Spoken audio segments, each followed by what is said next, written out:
Lho, regane buru dolek rumput ambek regane sapi padha. Mangkane sampeyan gak duwe sapi gak apa-apa, sing penting duwe rumput ae.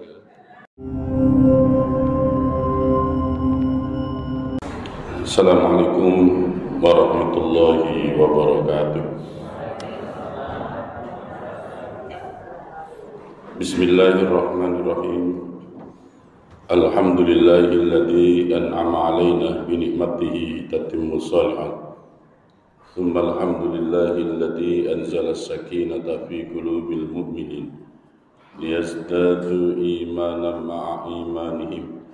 Asyhadu an la ilaha illallah wahdahu la syarika lah wa asyhadu anna sayyidana wa nabiyyana Muhammadan abduhu wa rasuluh.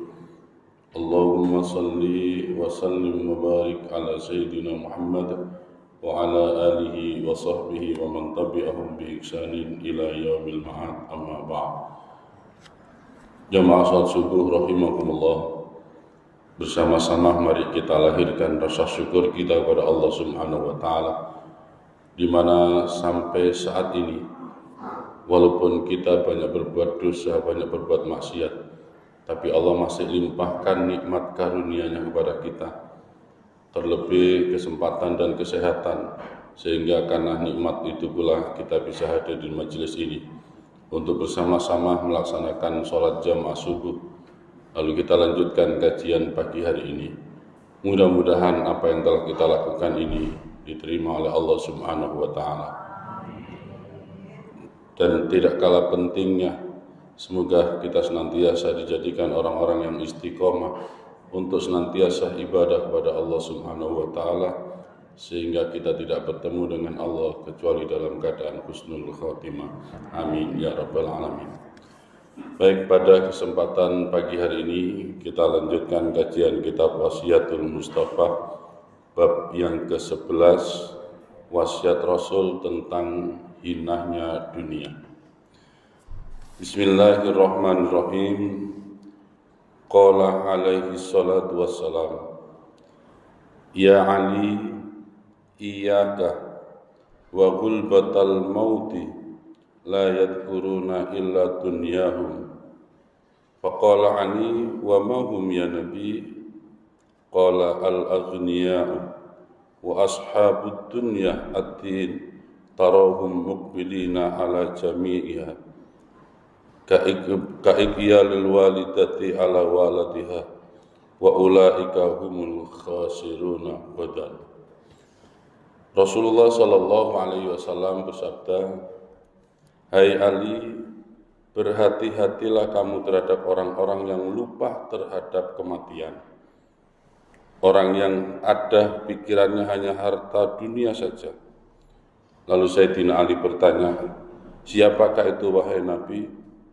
Nabi SAW bersabda, mereka itu adalah orang-orang kaya yang selalu mencari harta dunia dan selalu berambisi untuk berkumpul atau mengumpulkannya, seperti kerja keras seorang ibu untuk anak-anaknya. Orang-orang seperti ini adalah kelak di akhirat tergolong orang-orang yang rugi. Jadi para jamaah sekalian, pesan Rasulullah terhadap Sayyidina Ali terhadap hati-hati terhadap orang-orang yang lupa akan kematian. Ya, mereka hidupnya hanya mencari harta dan terus harta saja. Siapa mereka ya Rasul?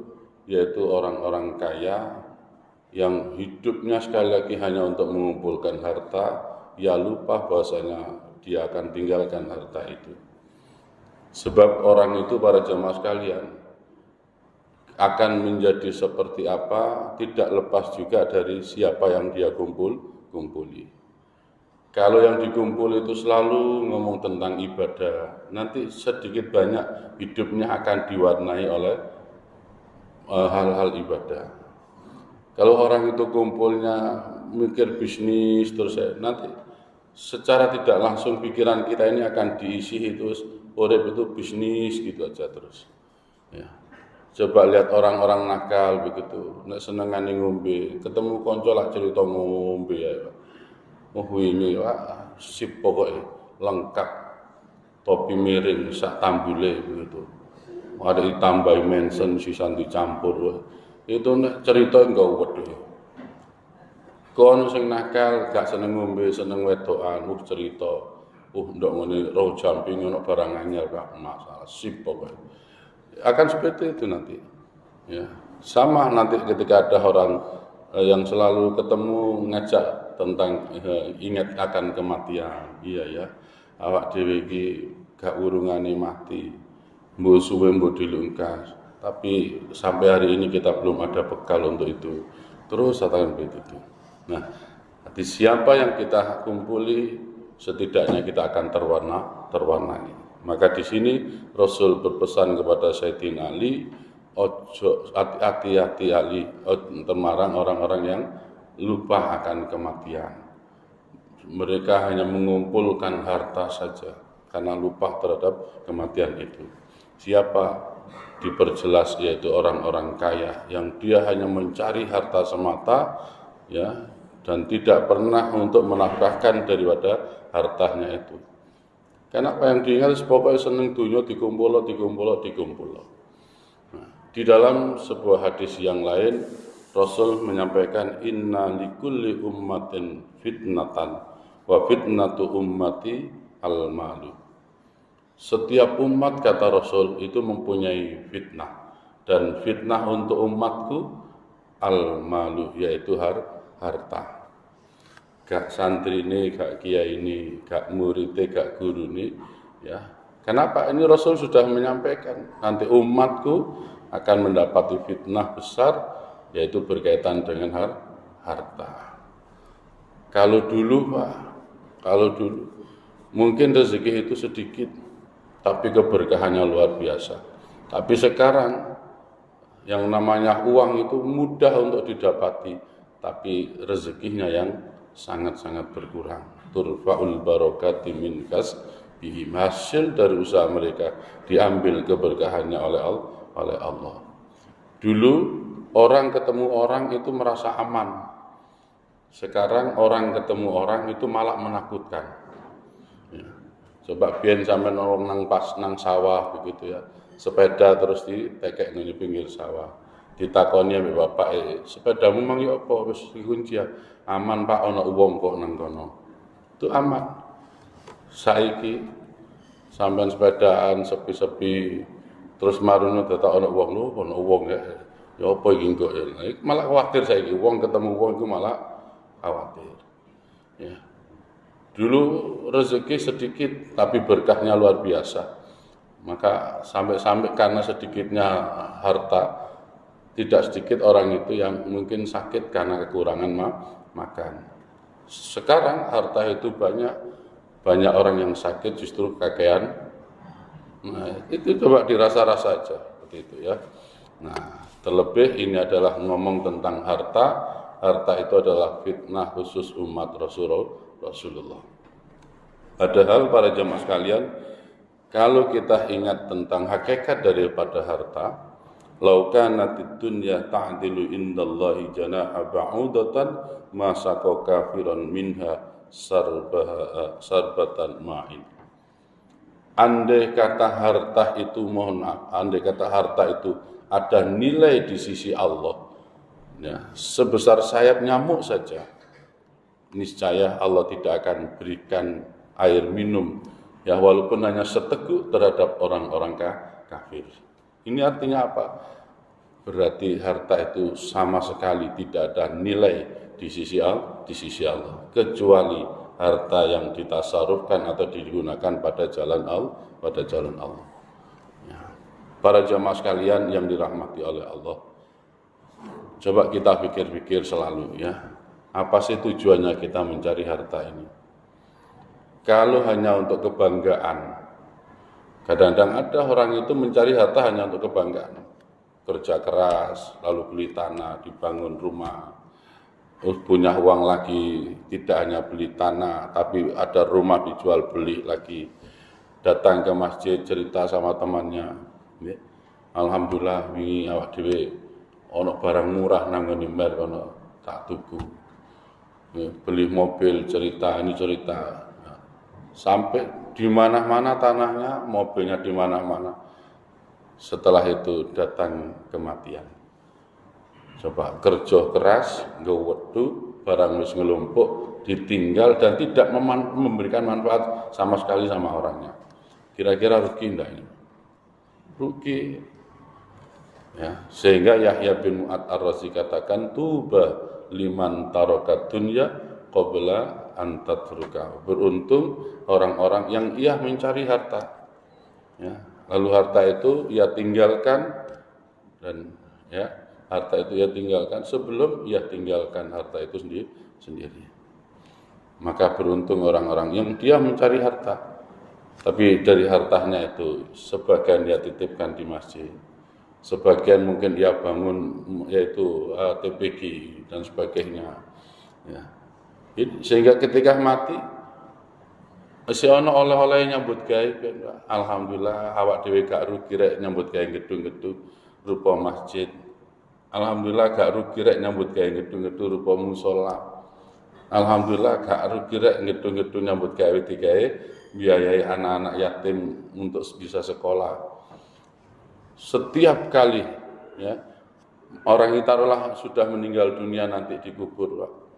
Setiap kali ada orang sujud di masjid yang ia bangun, maka ada pahala yang mengalir padanya. Setiap kali ada kebaikan yang dilakukan oleh anak-anak yatim ini, subhanallah, itu juga ada jariah kita. Kenapa? Karena mereka bisa sekolah lantaran kita. Lantaran sekolah mereka menjadi ngerti, lantaran ngerti dia melakukan kebaikan. Maka ada jariah kita di sana. Ini adalah orang-orang yang beruntung. Tapi kalau mencari harta hanya untuk dikumpulkan, ditabungkan, hanya menjadi sebuah kebanggaan, Masya Allah. Ya. 2 minggu yang lalu para jamaah sekalian, saya diundang oleh seseorang untuk mendamaikan keluarga yang sedang tukaran. Ya. Saya bersama Ketua Dewan Fatwa MUI Surabaya, Ustadz Wahid Faizin. Ayo Ustadz, coba kita bantu bareng-bareng untuk menyelesaikan itu. Sampai akhirnya alhamdulillah berakhir dengan baik. Mobilnya tidak kurang dari 15. Pak. Ada yang jamaah sini punya mobil sampai 15. Ya, mobil-mobilan ya Pak, Elgin itu ya. Ini 15 Pak, lebih dari 15. Saya diminta untuk membagi warisnya, Ustaz tolong dibantu untuk membagi warisnya. Baik, asetnya mana nanti kami hitungkan. Seret itu sak lembar gak cukup, Pak. Ya, yang rumah di sana, tanah di sana, yang perusahaannya, Masya Allah. Nggak menikmati. Kasihan yang meninggal. Kira-kira sing nang kubur kira aduh kok roh ngono biyen tak sedekahno, kok roh ngono biyen tak wakafno. Kok roh ngono tak weno anak ya yatim. Kenapa sing ditinggal itu tukaran? Ya, alhamdulillah endingnya kemarin akhirnya baik. Coba sekarang kita ingat bagaimana susahnya ya bapak kita dulu mencari uang, ngumpulkan untuk kalian. Akankah begitu susah lalu sama tidak ngilingi sama sekali jasanya? Terus kita ajak kirim doa. Akhirnya mereka menjadi rukun kembali, alhamdulillah. Nah, kembali para jamaah sekalian, bahwasanya dunia ini bukan sesuatu istimewa di hadapan Allah. Kalau istimewa pasti diberikan kepada orang-orang yang dicintai oleh Allah. Faktanya enggak. Innallaha yu'tid dunya man yuhibbu wa man la yuhibbu. Sesungguhnya dunia itu diberikan kepada orang-orang yang dicintai oleh Allah, wa man la yuhibbu, dan orang-orang yang tidak dicintai. Jadi wong sing disenengi ya dikei, sing gak disenengi ya dikei. Istimewa ndak berarti? Enggak. Kalau istimewa harusnya ya pada seseorang yang dicintai saja. Ternyata semua diberi, termasuk orang-orang yang tidak kenal Allah pun juga diberi. Sama sekali tidak istimewa dunia ini. Walakin la yu'tidil, ya, akan tetapi tidak diberi yaitu agama buat orang-orang kecuali orang-orang yang dicintai saja. Tapi urusan agama hanya diberikan kepada orang-orang yang dicintai. Nah, oleh karenanya para jamaah sekalian, saat Nabi Sulaiman dikasih pilihan, wahai Sulaiman, Mana yang kau pilih, harta atau ilmu? Ya, beliau pilih ilmu. Sebab dengan ilmu akan bisa menguasai harta, tapi dengan harta nanti ada 6 dampak yang sangat luar biasa yang akan didapati oleh seseorang yang betul-betul cinta terhadap harta, lupa terhadap akhirat ini.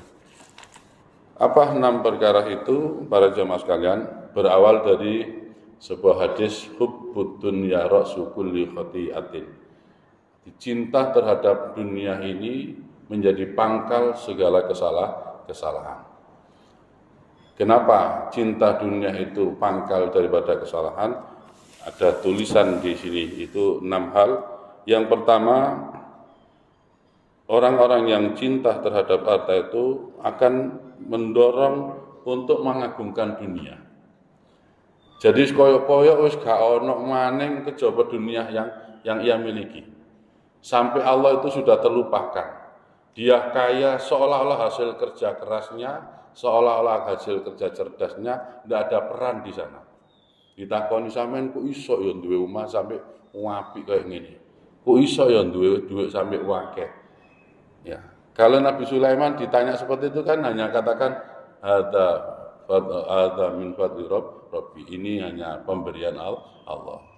Tapi orang yang sudah cinta terhadap dunia, ya awak dhewe nek gak gedhe nyambut gawe kaya sok ngene, Pak. Awak dhewe mulai SMP wis kerja. SMA iku wis njeragan. Ya. Waktu itu saya habiskan untuk ini. Kalau ndak dibalani ngono, gak duwe kaya ngene. Jadi seolah-olah tidak ada peran Allah di situ. Padahal orang itu yang mengatakan ini hasil kerja keras saya, digawe lumpuh ambek Gusti Allah ya wis gak iso kerja. Ya. Yang ngomong bahwasanya ini hasil kerja cerdas saya, dibuat idiot ya wis gak iso mikir. Siapa bisa? Kita ini loh tidak bisa apa-apa. Kori internasional, pita suaranya diputus ya sudah wis ndak iso bengok. Ya. Penceramah ulung, ikai mules wetenge loro ya wis gak iso budal, Pak. Oh, bisa apa kita gitu ya? Ndak bisa apa-apa gitu. Cantik ada rasanya. Ya.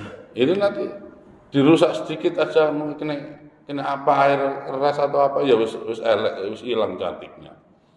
Atau dibiarkan lama-lama cantik itu juga ya wis tak sampean ditani mau ngayu iki suwe-suwe ya elek lho, Pak. Wong elek suwe-suwe ya tambah elek. Wis jarno ae lak wis elek dhewe. Apa yang bisa abadi di dalam diri kita itu? Tidak bisa. Nah, jadi orang yang cinta terhadap dunia, dia akan agungkan dunia itu.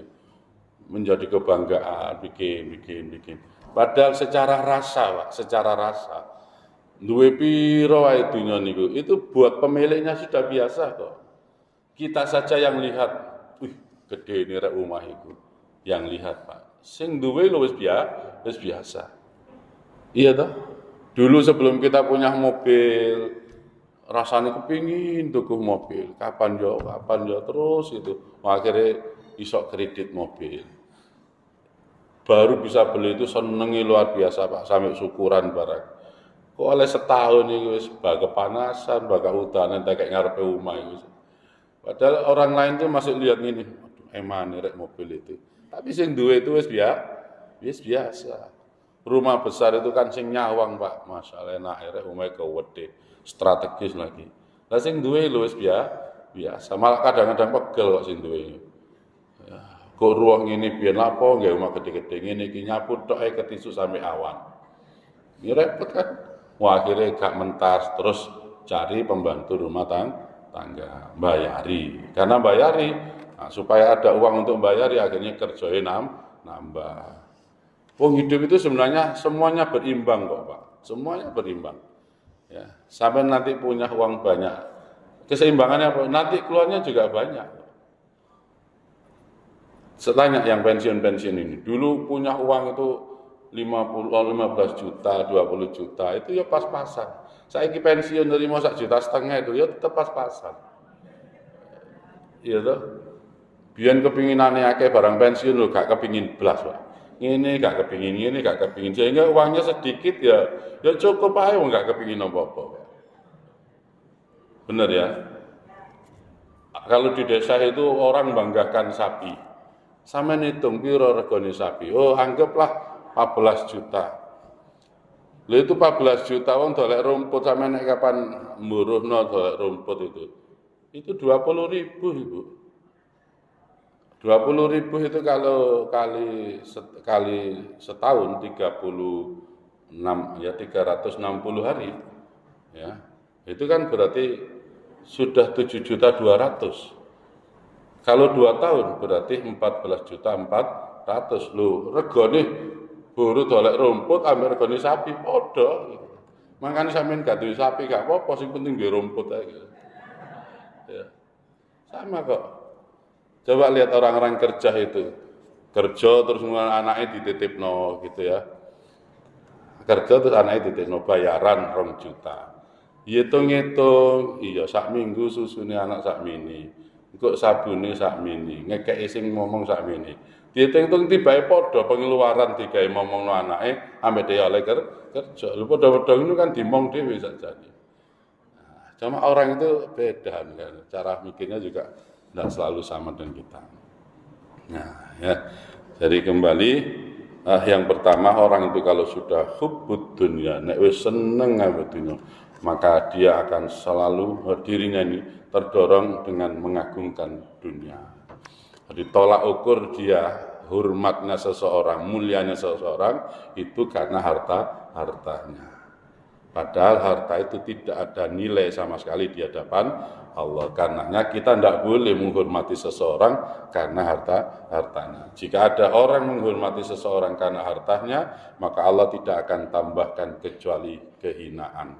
Kiai hebat, pondok pesantren, santri ini akeh, tetap dipin-dipin nang wong sugih, mudhun derajat Pak. Ya, turun derajat nanti. Itu yang pertama. Yang kedua, Allah melaknat dan membenci dunia kecuali yang digunakan pada jalan agama. Kenapa kita tidak boleh cinta terhadap dunia? Karena Allah itu tidak suka terhadap dunia itu. Ya. Nah sementara orang kubur dunia itu seneng ambil itu. Lo barang sih nggak disenengi Gusti Allah, kok kita senengi? Berarti kira-kira Gusti Allah seneng sama kita enggak? Tidak. Ada ilahnya tadi, kecuali harta yang digunakan pada jalan Allah. Jadi gak apa-apa kon balik dunia, nek anjene digawe dalane ibadah. Tapi nek hanya untuk kebanggaan, entah ono nanti balasannya. Yang ketiga dikatakan di sini menjadi tujuan akhir. Padahal hidup ini tujuan akhirnya itu adalah nanti di akhirat. Wis pokoke awan bengi ngambut gawe tok iso. Merasa sukses nek kapan nanti anaknya nanti sampai kuliah nang luar negeri. Kabeh cepak nang anak wis duwe omah dhewe-dhewe, duwe mobil dhewe-dhewe. Dia merasa sukses kalau berhasil untuk itu. Nyepak-nyepakno anake. Banyak orang yang keliru, Pak. Ya, saya pernah membaca sebuah artikel seseorang yang dia menulis sebuah buku suksesnya di dalam membangun yaitu bisnis dalam rumah tangga. Dia cerita, ya, bisnis, terus anaknya semua tiga-tiganya itu dikuliahkan ke luar negeri. Terus kuliah di sana dan sukses semua. Wah, senengnya luar biasa orang tua itu. Bangga, cerita nang ini konco-konco nih, ya. Cerita, alhamdulillah, anak saya pokoknya tak modali berangkat, nanti di sana kamu harus kerja gini supaya bisa kuliah untuk dirimu sendiri. Akhirnya semua pada kerja di sana sambil kuliah. Tiga-tiganya sukses. Nah, terus sampai ia menulis buku sebagai rasa bangganya. Ya, dan sempat bestseller bukunya. Tapi apa yang terjadi setelah itu? Ya Allah tunjukkan saat istrinya sakit. Terus suami ini telepon, "Nak, ibumu sekarang sakit parah. Kamu pulang, Nak." Akhirnya anak sing ditelepon ngomong sepurane, "Pak, aku repot gak kena ditinggalno iki." Situk lagi ditelepon, "Nak, ibumu ini sudah sakit keras. Nunggu kedatangan kalian." Aduh, Pak, gak ono wae gak ono prei ini, Pak. Kuwabe alasan sibuk, Pak. Sampai istri dari suami ini meninggal dunia. Situ ae kan sing moro. Akhirnya bukunya ditarik lagi, Kak Situ. Ya. Kemarin tuh yang cerita dengan orang dengan semangatnya, dengan bangganya, akhirnya ngomong, ternyata saya keliru. Ya, saya keliru. Kebahagiaan itu bukan pada di mana saat ia sukses mencari harta, tapi kebahagiaan itu saat ia sukses untuk mengantarkan anak-anak itu mengenal Allah.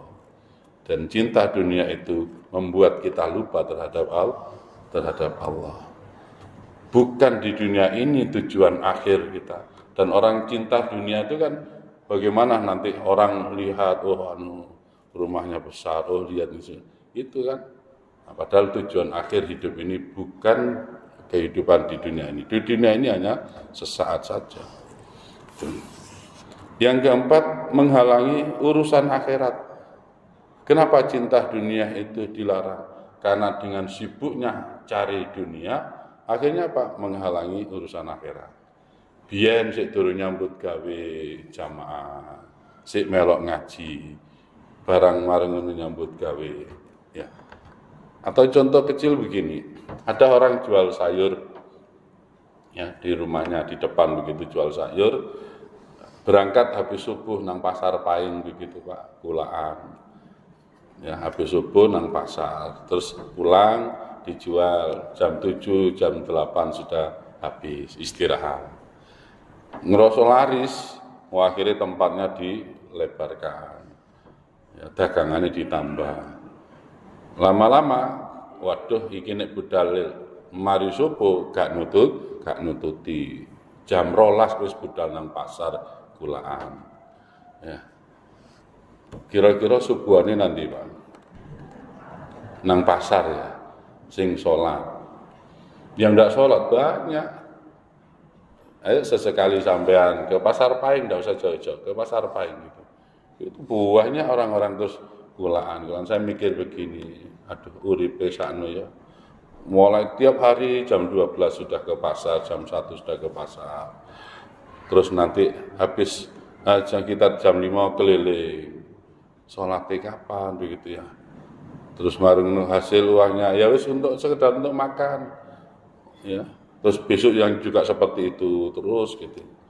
Ya, sementara ada orang itu ya nyambut gawe, tapi dia mungkin bisa ngatur waktunya sehingga dia masih sempat untuk sholat jamaah, masih sempat untuk ikut ngaji, masya Allah. Ini orang cari harta tapi dia ingat bahwasanya harta itu hanya sebagai alat, ya sebagai alat bukan sebagai tujuan. Dan hubud dunia atau orang yang cinta dunia itu menjadikan dunia itu sebagai tujuan akhir. Padahal tidak. Ya buktinya kalau mati tidak ditinggal. Kita semua pernah mendengar bagaimana seorang raja ya, sebelum mati dia pesan kepada anak-anaknya. Nah, nanti kalau ayah meninggal dunia, tolong ayah ini dimasukkan ke dalam peti. Ditutup yang rapat, kecuali kedua tangan ayah, ini kanan kiri peti itu sampean lubangi, lalu kedua tangan ayah ini sampean keluarkan. Ya, betul, setelah orang tuanya meninggal dunia, beliau seorang raja, ya, tangan ini dikeluarkan, diangkat, semua orang tahu, ya. Jadi yang dilewati oleh peti jenazah ini, semua orang tahu kalau dia dimasukkan ke dalam peti dan kedua tangannya keluar tanpa membawa apa-apa. Di dalam rumah itu sudah ada surat wasiat dari orang ini. Anakku, ayah terima kasih atas wasiat yang sudah kamu laksanakan dan semua rakyatku sudah mengetahuinya dan apa pelajaran yang kamu ambil. Ayah yang punya kerajaan, yang punya harta melimpah ruah, ternyata mati tidak membawa apa-apa. Mati tidak membawa apa-apa. Nah dari sinilah anak-anaknya akhirnya belajar, ya kalaupun akhirnya dia mencari harta, karena itu bukan sebagai tujuan, melainkan sebagai alat, maka hartanya akhirnya digunakan untuk kesejahteraan umat, kesejahteraan rakyat. Itu nanti yang akan berguna, Pak. Itu nanti yang akan berguna. Maka saya salut kepada seorang pengusaha muda dari Sidoarjo. Ya, dia awalnya di depan alun-alun itu masuk, kalau jenengan tahu ada Indah Bordir begitu ya. Nah, itu buka cabang di mana-mana. Ketika di Ngagel Jaya Selatan, buka di situ. Saya diminta, Ustadz nanti tolong ngisi tausiah pembukaan. Oh siap. Terus buka lagi di Mer Rojokoyo ini. Ya. Terus ada banyak tempat. Saya hanya guyon saat itu, Mas. Ya, masih muda pemiliknya. Sampai kurang harta itu yang dari Sidoarjo itu. Kok buka lagi di Surabaya. Dia sampaikan, enggak Pak Ustadz, saya enggak kurang. Sudah sangat berlebih, sudah sangat cukup yang dari Sidoarjo itu. Tapi saya hanya berpikir dengan buka cabang di mana-mana, harapan saya, jika buka di Sidoarjo saya bisa membantu sekian anak yatim, harapan saya nanti buka cabang lagi, semakin banyak anak yatim yang bisa saya bantu. Dan itu betul. Di DSF, di LMI, Hidayatullah, Nurul Ayat, donaturnya beliau itu tidak temeng-temeng Pak, ratusan juta kalau saudara. Ya. Jadi ratusan juta. Itu tiap bulan, Masya Allah. Karena memang tujuannya dia, Allah telah menitipkan kemampuan kepada saya berupa bisa dagang sukses seperti ini, maka harus saya gunakan kemampuan ini mencari harta sebanyak mungkin, yang harta itu sebagai jalan untuk semakin dekatnya kepada Allah.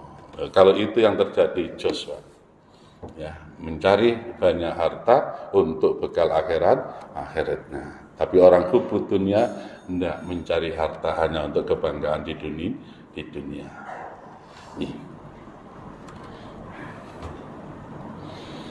Yang kelima, cinta dunia membuat kita dunia ini justru sebagai orientasinya hidup, ya, jadi sebagai tujuan bukan akhirat, ya, mirip-mirip dengan yang sebelumnya.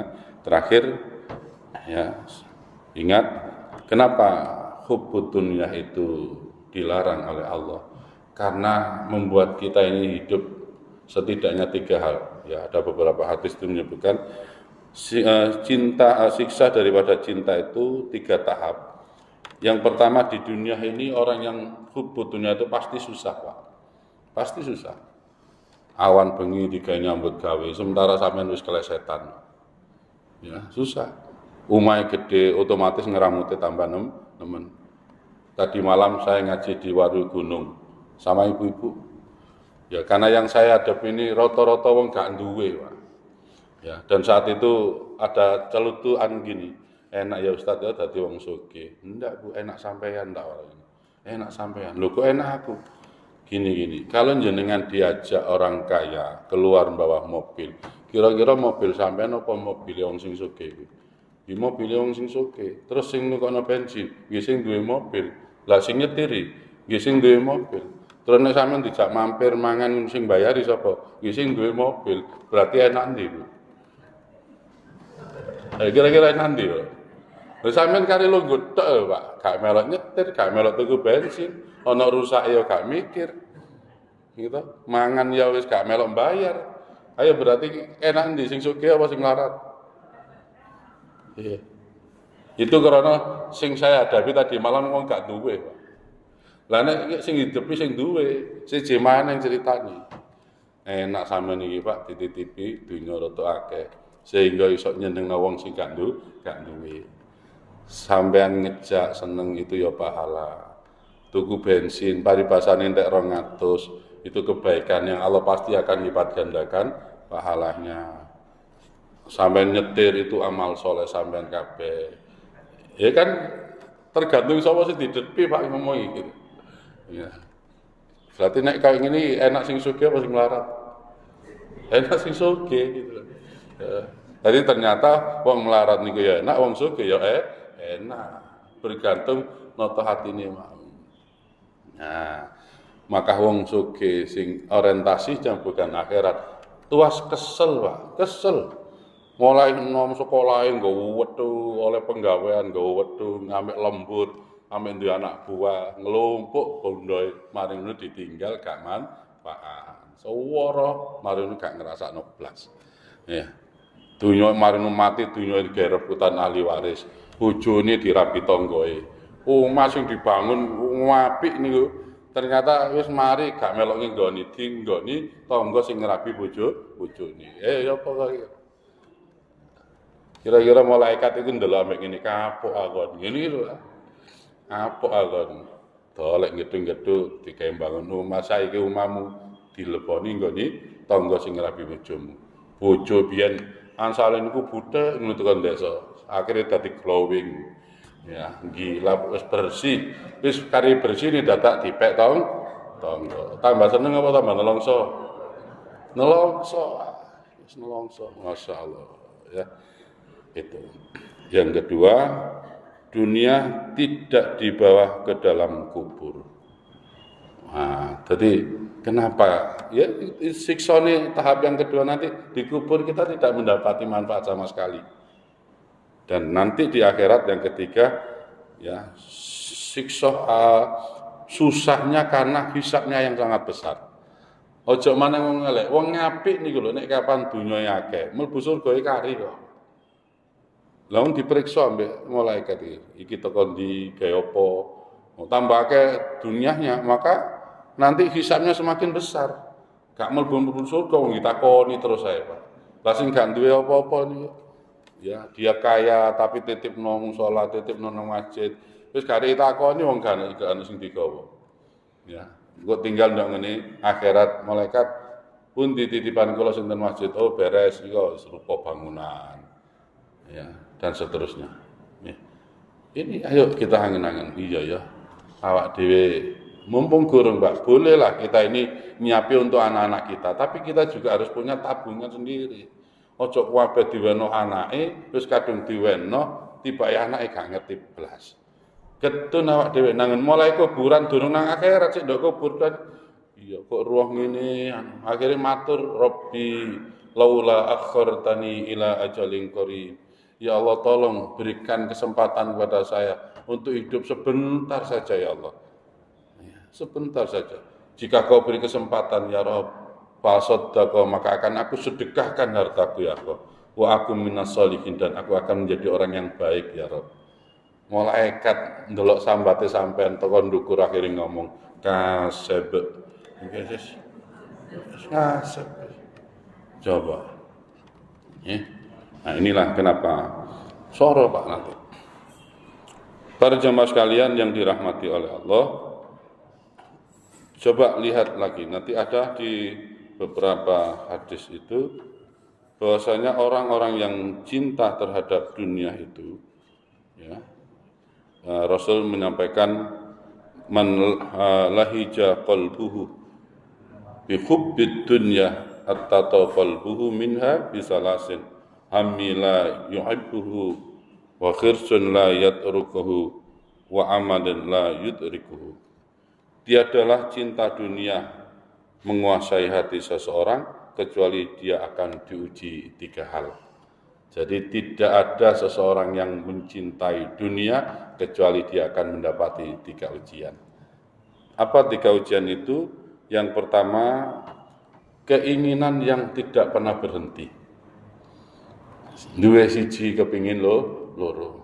Awale biyen yo isih ngekos, kapan yo iso kontrak. Wis kontrak kapan yo iso duwe omah dhewe. Masih cilik-cilikan pokoke omah dhewe.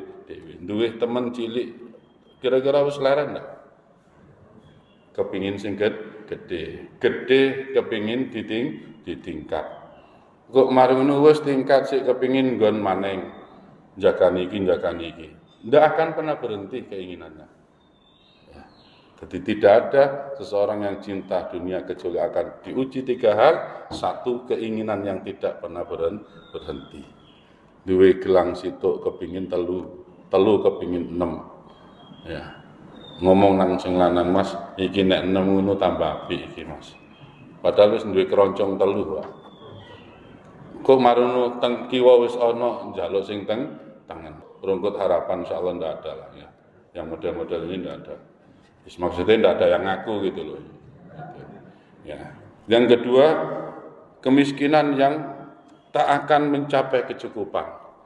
Dan sesungguhnya walaupun dia itu uangnya banyak, nek modalnya kurang, itu hakikatnya adalah miskin. Sebab definisi dari miskin itu adalah orang yang merasa kurang. Sementara ada orang itu duwe gelang situ oleh warisan itu Pak, wis gak njaluk maneh. Puas itu. Ya. rumah itu rumah sampean duwe rumah ya cukup digawe suami istri anak ini nyantai mawon. Sampeyan gak kepin gedean, ndak usah terus sakmene gede-gede kok ya repot ngersani. Ya. Kan banyak orang itu rumah digedekno di tingkat barang wis gede tingkat tukaran ae.